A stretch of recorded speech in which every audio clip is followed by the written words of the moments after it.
Radio Benkan ni Malizum.net wulila ka se muso cɛsirilen dɔ ma. Abiba ye muso cɛsirilen ye min kalekan ye k'a bɛ balo a wɔsi la ni baara kɛli ye n'o ye farikolola baara ye. A ma nɔgɔ musolaka ma. A bɛ yiriden de kɛ ka wotoro puse ni fa tew fɔ k'a kun jɔ ka sɔrɔ ka a puse n'a bolo fila fanga ye ka yala dugu ɲɛfɛ ka o feere. An ka dɔnkibaru ɲinina Seydou Sila wulila ka se a ma an ka jɛ k'a ka laseliba lamɛn. Abibatu i ni ɲankuma. Nse Sila ça va. Somɔgɔw bɛ di? I ka kɛnɛ denbaya dun? An filɛ nin ye goudronbada la mun bɛ Dar Salam ale cɛ ci commune 3 o kɔnɔna na. Faraso carré kun an jɔn bɛ yen. An ni Biba de bɛ ɲɔgɔn fɛ. Nin ye muso cɛsirilen ye. A bɛ wotoronin de pousser, wotoronin falen jiriden na a bolo fila fanga la.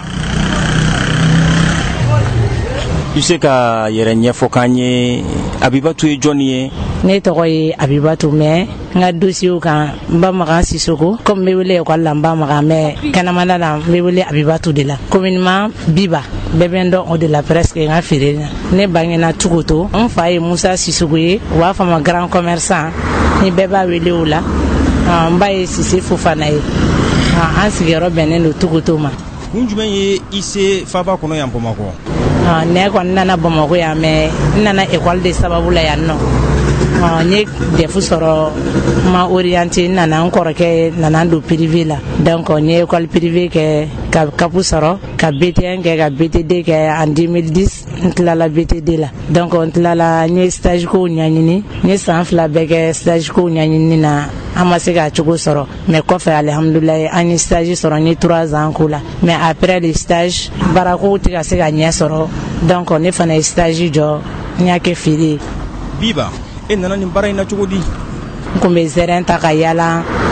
n ye zɛrɛn ta n b'a yaala n b'a ci plati la 10 20 jusqu'à ce que n nana jagokun sɔrɔ n yɛrɛ ye n y'olu économiser ka jagokun sɔrɔ donc n yɛrɛ bɛ taa zɛrɛn sugu la n bɛ zɛrɛn san n bɛ na dɔw juru ta n bɛ na n b'u feere donc n tor'o la fo ka na se nin cogoya nin na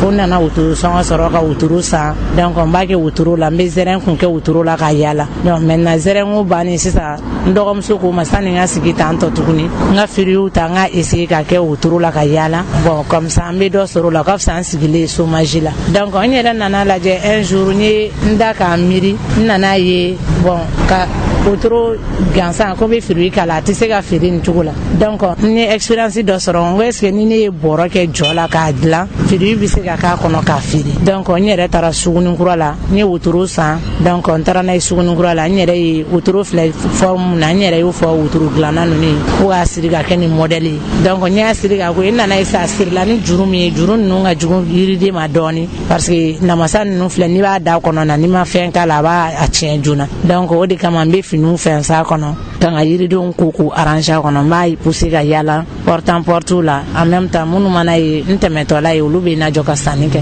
n nana ye sisan n bɛ ka segin yaala in na kosɛbɛ o de kama n nana yan yɔrɔnin fɛ ka sigi yan nɔ komi mɔgɔw b'a fɔ hali n'u mago bɛ fruit la n'u place bɛ n bolo u bɛ se k'an retrouver yen nɔ n'u ma ye yaala yɔrɔ la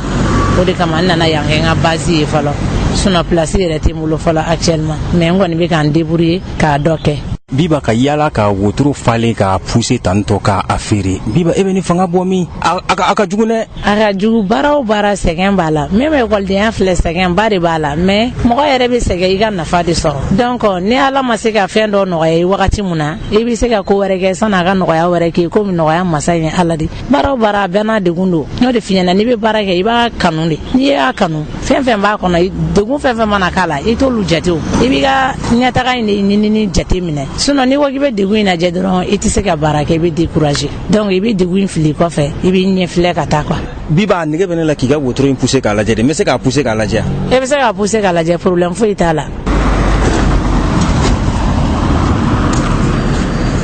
Biba wotoro in a pousseli a ka gɛlɛ a ka girin dɛ o tuma na sufɛ e bɛ sunɔgɔ. Bon sufɛ kɔni n bɛ sɛgɛn dɛ tiɲɛ yɛrɛ la n bɛ sɛgɛn yɛrɛ komi n y'a f'i ye cogo min na. N'i dara i bɛ sunɔgɔ nin pousseli a ka girin dɛ Biba. A ka girin mais souvent n bɛ fura dɔw san défatigants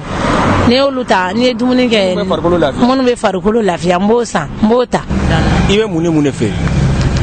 Ne bɛ zɛrɛn feere n bɛ Maroc lemuruba feere n b'a mandarini feere n bɛ Mali yɛrɛ fana mandarini feere n bɛ Mali orange feere n bɛ poire feere n bɛ pomme feere n bɛ namasa feere n bɛ ananas feere n bɛ avocat feere n bɛ Maroc melon feere n bɛ Mali melon feere donc yiriden kɔni fɛn fɛn mana bɔ saison na ne b'a bɛɛ dɔ feere. I bɛ taa kura ta ka fara kɔrɔlen kan yiridenw dun de don i b'u mara cogo di yaasa u kana tiɲɛ. Bon ne kɔni b'u mara cogo min na ne yɛrɛ y'a dɔn komi saison tɛ kelen ye an bɛ don samiya la an bɛ na nɛnɛ na an bɛ na funteni fana na bon funteni wagati kɔni tiɲɛ yɛrɛ la perte bɛ na an kun parce que minɛn tɛ se ka mara don dɔw dunna wari ko bɛ nɔgɔya mɔgɔw ma don dɔw la a bɛ gɛlɛya wagati minnu na yɛrɛ n'an yɛrɛ y'a dɔn chaleur fanga ka bon an bɛ minɛn diminuer an bɛ dɔ bɔ tata la. E bɛ baara in na a bɛ wagati joli bɔ ka fɛn kɛ wotoro kɔnɔ ka yaala n'a ye a bɛ wagati joli bɔ sisan. Ne bɛ baara in na sisan ɲinan y'a san 3 san 4 komi n y'a f'i ɲɛna kuma daminɛ la cogo min na ne tun bɛ zɛrɛn de ta donc ni ye zɛrɛn ta n b'a ci ka yaala plati la porte en porte tan 20 bon n y'o wari économiser fo ka na se ka wotoro san n yɛrɛ ye donc n bɛ wotoro charger zɛrɛ la n bɛ taa yaala n'a ye fo échangeur kɔfɛla ninnu na bon bololabaarakɛla minnu bɛ yen n bɛ taa yira olu la olu b'a san fo an nana to la ka na jogokun dɔɔni sɔrɔ n bɛ yiriden ninnu dɔw ta ka fara kan sisan maintenant k'a feere. I bɛ t'u ta yɔrɔ jumɛn. n bɛ dɔ san Sugunikura la i n'a fɔ Mali lemuruba ani tanjilo ninnu ani avocat ninnu n b'olu san Sugukura la bon zɛrɛn kɔni n bɛ t'o ta Wɔlɔfabugu sugu la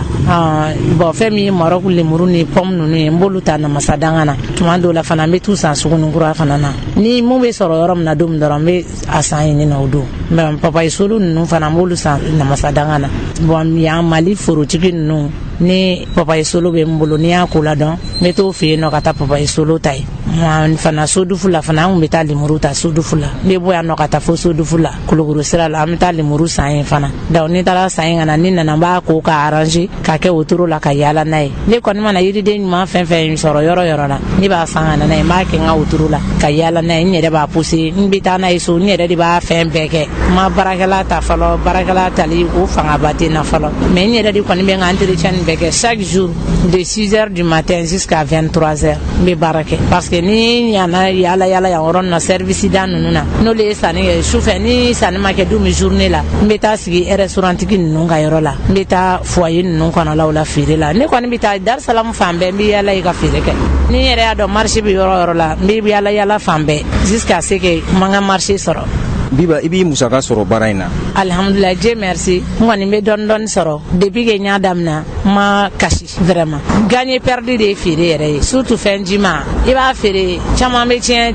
dɔw fana la i bɛ succès sɔrɔ a dɔw la i bɛ ɲɛtaga sɔrɔ a dɔw la mais a dɔw la i bɛ perte sɔrɔ mais quand même comme ni n kɔni y'a daminɛ vraiment n bɛ Ala fo k'a barikada n bɛ n ka safinɛ sɔngɔw sɔrɔ n bɛ n ka besoin naturel bɛɛ sɔrɔ a la n ka besoin tout ce qui m'est besoin comme besoin n b'o sɔrɔ a la k'a sɔrɔ a ma kɛ ni ma ni jurutali ni degunniba ye bon n bɛ se fana k'a fɔ n bɛ n dɔgɔninw dépanner yɔrɔ caman fana na parce que n'i kɛra ɲɛmɔgɔ ye e de bɛ cɛsiri jala ta k'i cɛsiri n'i ye fɛn fɛn sɔrɔ i ni balimaw n'i sigiɲɔgɔnw de jɛ don i tɛ se k'a fɔ i bɛ fɛn sɔrɔ ko k'a bɛn i kelen ma o yɛrɛ man ɲi n'i ye fɛn sɔrɔ nin ye n ka mɔgɔ ye nin tɛ n ka mɔgɔ ye ni min si b'i ye i bɛ hinɛ a la k'o ka ɲi o yɛrɛ de ka ɲi.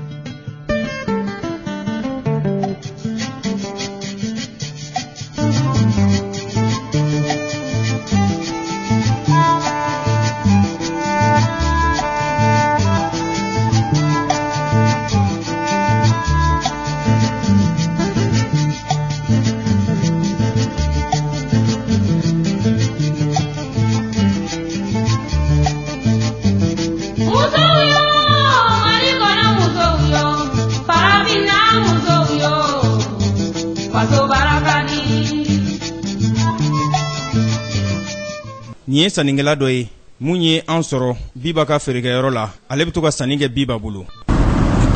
Biba, Anula. Si, ça va. Ça va. Ça va bien. Ça va oui. Ça va. Si. Namasa Bea. Namasa Bea. Oh. Kilo kelen nya. Kilo kelen kemeni munga. Oh, déjà. Aflani. Ah, merci beaucoup. ala ka sugu ja amina rabi ala ka tile yɛrɛ amina amin vraiment ala ka dugawu minɛ amin ala ka garisɛgɛ ɲuman d'a ma amin ala ka amina kow nɔgɔya an bɛ denbaya bɛɛ fo o n'a mɛn ala ka sɔrɔ ka sini fana i kana dɔ wɛrɛ san n'ala sɔnna i y'a mɛn n y'a mɛn n balimakɛ i bɛ se ka tɔgɔ ni jamu ni ka baara fɔ an ye. ne ye jeune ye ne tɔgɔ o ye Daniel ye n jamu ye Sagara ye. e bɛ to ka sanni kɛ Biba fɛ yan kuma caman. tuma caman ne bɛ sanni kɛ a bolo yan parce que n tɛmɛ o tɛmɛ muso in bɛ yen courage b'a la don o don ni nana sɔgɔma ka taga sɔgɔma fo fitiri i bɛ n'a sɔrɔ yan donc sanni ka nɔgɔ a bolo et puis i tɛmɛtɔ dɔrɔn i bɛ sanni kɛ ka tɛmɛ. wa a bɛ wotoro in falen fana a b'a pousser ka feere de k'a sen fɛ fɛnɛ yanni k'a se sigiyɔrɔ in na yan nɔ yalima e yɛrɛ bɛ Biba musoya la a bɛ ka baara min kɛ nin ye cɛsiri la a ma nɔgɔn dɛ wotoro falen pousseli e bɛ a filɛ ni filɛlan jumɛn. ni muso in a tɛ fɔ ko courage b'a la dɛ ni muso elle est engagée elle est assidue elle veut réussir avec son petit commerce tuma dɔ la a ka girin a b'a pousser yɛrɛ i b'a ye k'a fɔ a bɛ tintin a kan fɛrɛ ni fɛrɛ a bɛ yɛlɛ ka un côté na a bɛ yɛlɛ an yɛrɛ y'a ye a b'a pousser ka yala yala de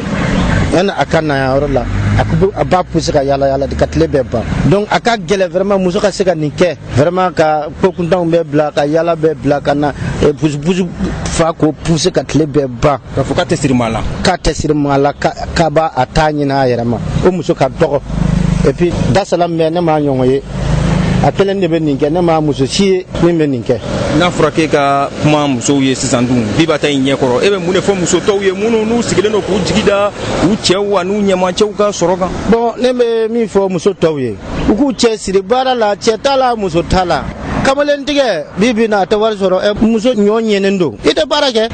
Biba i furula. n ma furu mɛ n fiancélen kɔni don. i ka baara in a tɛ fɛn tiɲɛ i ka maminɛkɛ ye. ayi a tɛ fosi tiɲɛ vraiment problème kɔni t'a fɛ souvent a kɔni don dɔw la a b'a fɔ taa so joona mais don dɔw la a b'a fɔ ko n ka feere kɛ komi hadamadenya yɛrɛ ye ɲɔgɔn nɛgɛnɛgɛni ye n'a ko don ma a bɛ dimi n b'a nɛgɛnɛgɛ k'a fɔ vraiment a k'a lajɛ fɛn jima de don n'a tiɲɛna perte bɛ na donc a k'a jate minɛ bon souvent ne yɛrɛ fana b'a kɛ feerekɛla nata ka bon don dɔw la i b'a fɔ e jɔ n ka nin san bi nin bɛ sa bon a bɛ se ka kɛ a bɛ san mais don dɔw la a tɛ sa donc n b'a nɛgɛnɛgɛ fo jusqu'à ce que n bɛ taa feere kɛ ni 23h kɔni sera n bɛ jigin n bɛ na so. ni musolaka in bogotigi don ale fɛ Biba ka baara in a ma nɔgɔn han. ne tɔgɔ Fanta ne jamu Tarawele ne bɛ bɔ Medinakura tiɲɛna Biba muso cɛsirilenba don a foli kan ka k'a ye tiɲɛna muso min bɛ se ka nin kɛ tiɲɛna foli kan ka k'a ye wa dɛmɛ fana kan ka k'a ye fana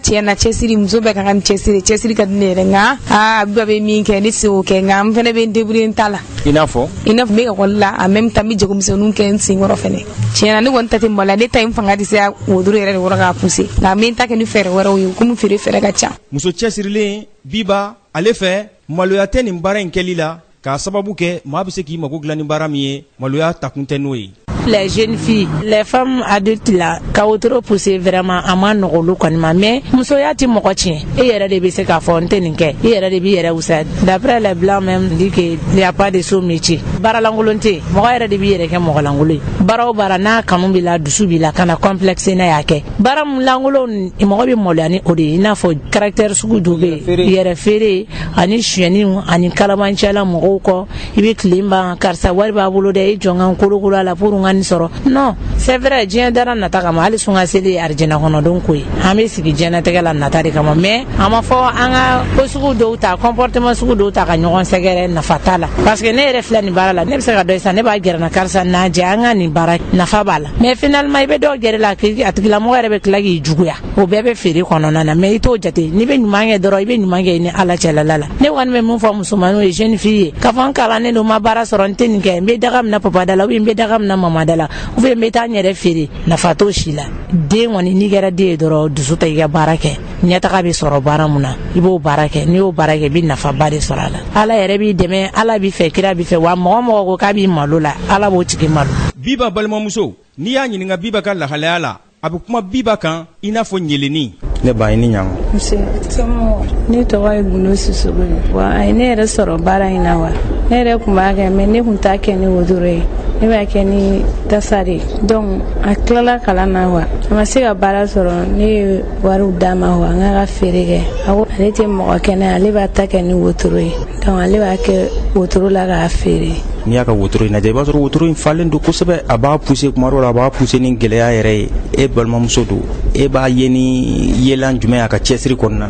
Tiɲɛ yɛrɛ la courage b'a la a kan ka dɛmɛ ne wa ka mɔgɔ ɲini min b'a pousser parce que wotoro pousser man ɲi muso ma a bɛ digi a tuma caman nerf yɛrɛ b'a la nerf ko problème b'a la a caman a bɛ ordonnance fɛn a la mais a b'a fɔ k'a b'a kɛ cogo di cogoya t'a bolo k'a kɛ quoi donc ne kɔni b'a lajɛ n'a sena ka mɔgɔ sɔrɔ k'a pousser ne y'o de f'a ye parce que wotoro pousser man ɲi muso ma a yɛrɛ ko k'a tɛ mɔgɔ sɔrɔ donc ale kɔni b'a kɛ ni a dusukolo ye k'a kɛ ten sinon kɔni vraiment wotoro pousser bɛ ka digi a yɛrɛ la sisan a bɛ yɔrɔ min. A yɛrɛ y'a fɔ n ye ko a sen n'a kɔw bɛ a dimi n'a dara kuma dɔw la sunɔgɔ yɛrɛ bɛ gɛlɛya ma. A tɛ sunɔgɔ yɛrɛ souvent an bɛ taa Effernigan ninnu de san olu d'a ma quoi Defatigan ninnu an b'olu de san k'olu d'a ma.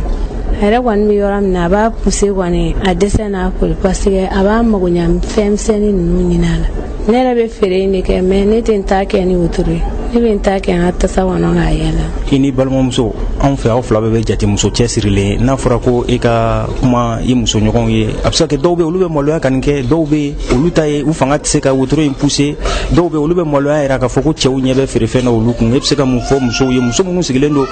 verninda kundilan yalima maɲɔgɔnlanw e bɛ se ka mun f'u ye yalima minnu b'u jigida cɛw kan. Ne yɛrɛ kɔni fɛ muso bɛɛ kan ka cɛsiri parce que pour que ka furu diya ne yɛrɛ filɛ ne furulen don mais problème caman bɛ yen ne b'olu gérer k'a sɔrɔ n m'a fɔ n cɛ ye ne cɛ yɛrɛ fana ne yɛrɛ tilala kalan na ne bɛ yan chaque fois a b'a fɔ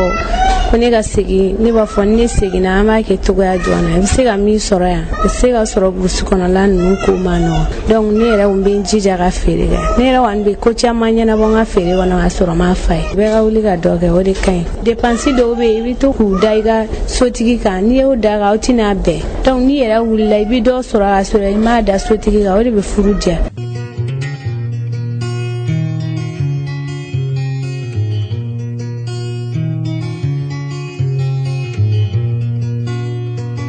Mariama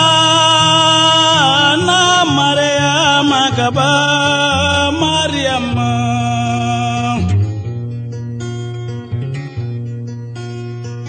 Mariama na Mariama kaba Mariama. Biba ka laɲini bi o de ye ka kɛ sanni feere ŋanaba dɔ ye Mali kɔnɔ min ni bɛɛ lajɛlen b'a lakodɔn wa n'a bɛna a ci bila ɲumankɛ ma n'o ye a hadamaden ɲɔgɔn olu dɛmɛli ye a ka sɔrɔ nafa la.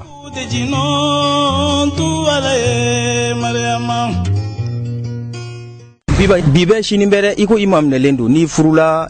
furuso kɔnɔnaw bɛ wotoro puseli bɛ sɔn ka gɛlɛya o wagati dɛ biba yɛrɛ ka ŋaniya ye jumɛn e ka sini e b'a fɛ ka mun de kɛ sisan. Bon ne kɔni vraiment ne fiancélen don fɔlɔ a bɛɛ ma sigi kala kan bon muso kɔni filɛ nin ye âge dɔ bɛ yen n'i y'o sɔrɔ fɛn dɔw bɛ yen i t'olu kɛ mais avant ça i b'i to baara dɔ de la ka baara dɔ kɛ a ka ca Ala fɛ ni Ala sera ka n dɛmɛ nin na ne ye ɲɛtaga sɔrɔ nin kɔni na a kɔni ka di n tɛ fɛ ka to wotoro puseli la mais n b'a kɛ en attendant yani Ala ka latigɛw sabati. Sini mun de b'i kɔnɔ. Bon a kɔni bɛ ne kɔnɔ ka avancer ka taa ɲɛ sini n fana ka se k'an dama ko kɛ mɔgɔw k'a ye k'a fɔ vraiment courage kun bɛ nin muso in na a bɛ baara kɛ vraiment a ka baara nafa dɔ filɛ nin ye bi a nafa kana dan ni kelen ma a ka se hali n'a ma se bɛɛ ma a ka se la majorité qui compte ne kɔni ka baara in ka se ka to kanu ka don musomaninw dusukun na ka se ka baara wɛrɛw kɛ hali n'a ma kɛ wotoro poussé parce que ni maloyala wotoro poussé la wotoro de b'a ɲɛnabɔ i bɛ wari sɔrɔ wotoro de la i bɛ fini san i dɔgɔnin i b'a san i balimaw ye i bɛ geste fɛn fɛn kɛ i balimaw ni parents ni e b'a kɛ wotoro de la ni maloyara ni o ye e tɛna se ka mɔgɔ wɛrɛ ta sɔrɔ k'i b'a kɛ o minnu bɛ bureau sini ni wotoro kɛra butikiba ye sisan ka biba yɛrɛ kɛ femme d'affaires ba ye o bɛ sɔn ka diya biba ye. Bon baara o baara n y'o de fɔ hali sunga seli arajina nɔgɔn ko don ni Ala sera ka nɔgɔya ɲɛ a ka di n ye bon diɲɛlatigɛ la le destin avant tout mɔgɔ da kan a ka kɔrɔ ne yɛrɛ ni Ala ye dan fɛn fɛn kama i tɛ sa ni m'o kɛ a bɛ se ka kɛ ne bɛ na sini Ala bɛ se ka na n'a ka latigɛ n bɛ kɛ fɛn wɛrɛ ye mun tɛ nin si ye ou bien a bɛ se ka kɛ fana n ka dayirimɛ bɛ ne la jusqu'à ce que Ala ka ko wɛrɛ nati mɔgɔ t'i laban dɔn sini. Biba an ka duwawu kɛ.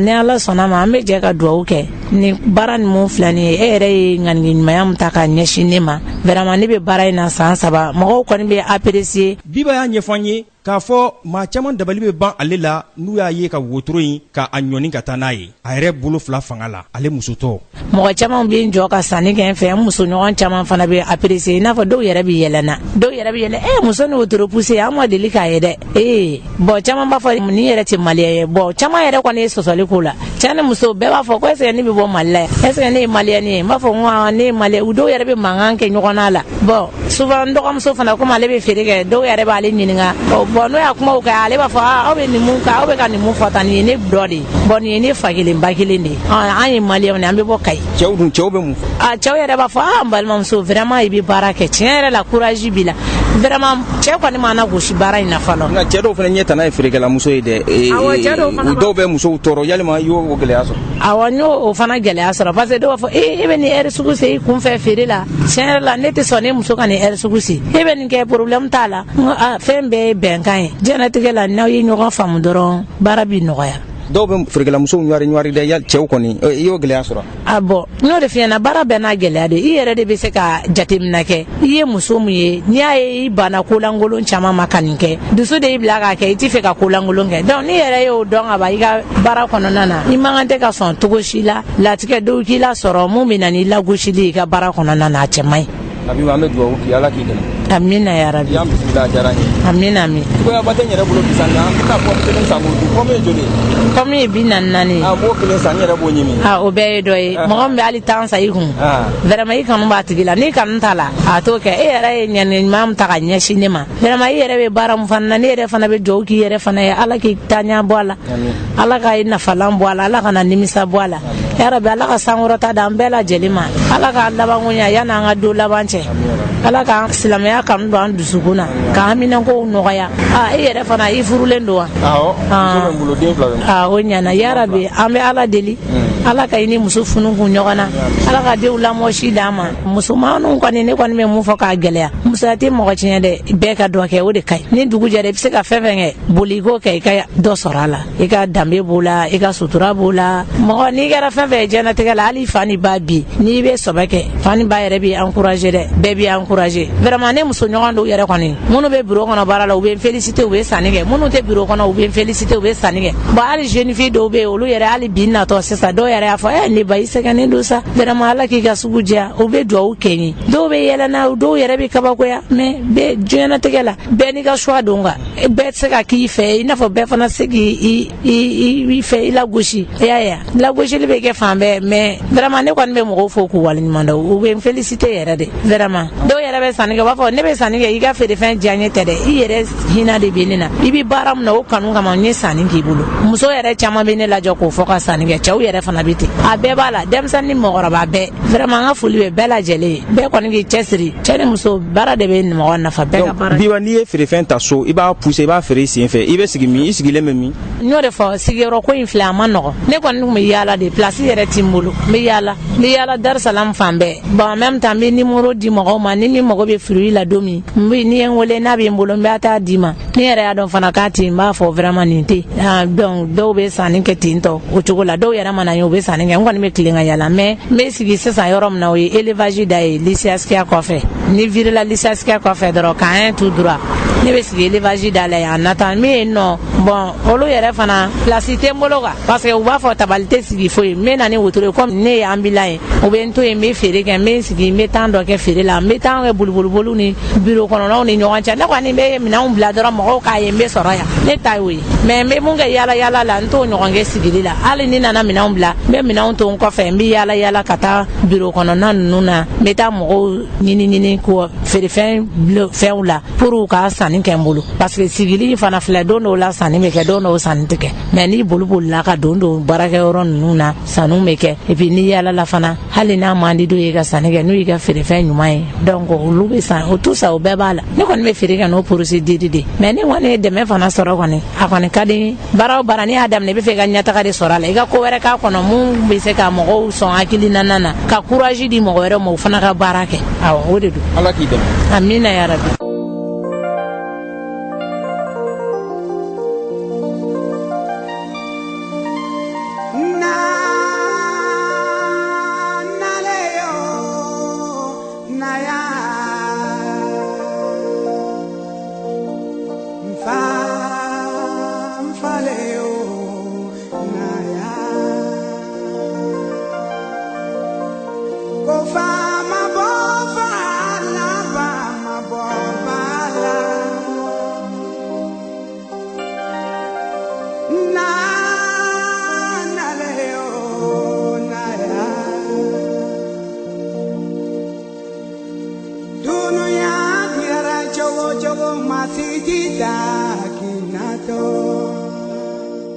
anw ni biba ka nin ɲɔgɔn sɔrɔ in ni muso cɛsirilen n'an be se ka fɔ ɲeleni a bɛ an kalan k'a fɔ ko maa bɛɛ lajɛlen tɛ bange ka hɛrɛ sɔrɔ i ka bonda la ka kɛ muso ye o tɛ maa bali ka i sagona baara kɛ i b'i dayirimɛ sɔrɔ min na i kɛra cɛɛ ye wo i kɛra muso ye wo biba ka ni misaliya in b'a jira k'a fɔ ko baara de dagalen bɛ bɛɛ ye yaasa ka balo i wɔsi la ni de bɛ an ka nin bi laseliba kuncɛ ni muso cɛsirilen kan ni o ye biba ye min labɛnna k'a lase a balimakɛ seyidu sila maraka faama fɛ an b'a fɔ a k'an bɛn a ɲɔgɔnna wɛrɛ kɛnɛ kan lahalaya wɛrɛw kan aw ni ce a ka lamɛnli la